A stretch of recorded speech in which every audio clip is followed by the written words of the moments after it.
Hello, this is Father Daniel Kim, Maryknoll Missioner, and welcome to our daily Gospel reading and reflection.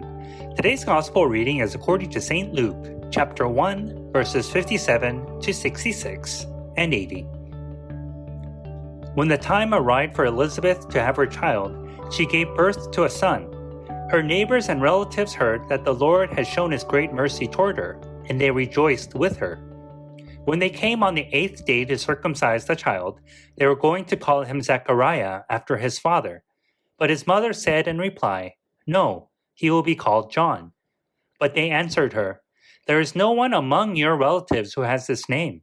So they made signs, asking his father what he wished him to be called. He asked for a tablet and wrote, "John is his name," and all were amazed. Immediately his mouth was opened, his tongue freed, and he spoke, blessing God. Then fear came upon all their neighbors, and all these matters were discussed throughout the hill country of Judea. All who heard these things took them to heart, saying, "What then will this child be? For surely the hand of the Lord was with him."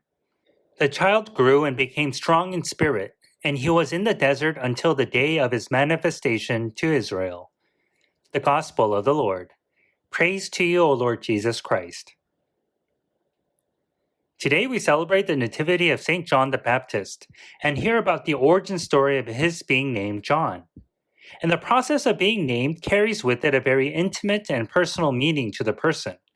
Perhaps one is named after a family member or close family friend, or from an iconic person from history such as the Bible. One's name is not merely a way to be identified, but a source of genealogy, history, and belonging. And the significance of this was even more impactful during the time of Jesus. Like the creation narrative in Genesis, to name someone or something meant one's ascendancy over that being.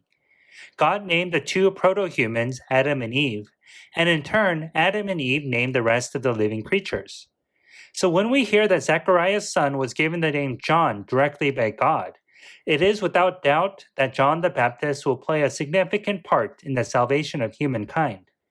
And on a smaller scale, our baptismal names offer in kind that strong bond between us and God, that we, too, in our own way, will play a part in the salvation of all.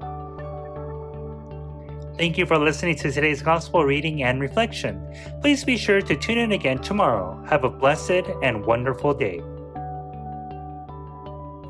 If you enjoyed today's Gospel reading and reflection, please make sure that you subscribe wherever you're listening to podcasts. Also, if you know somebody who may find value in today's reading, please make sure that you share it with them. To learn more about how you can support the work that Maryknoll does around the world, please visit us at maryknollsociety.org. And if you're interested in subscribing to our online magazine, please feel free to visit us at maryknollmagazine.org. Thank you once again for spending your time with us today, and God bless.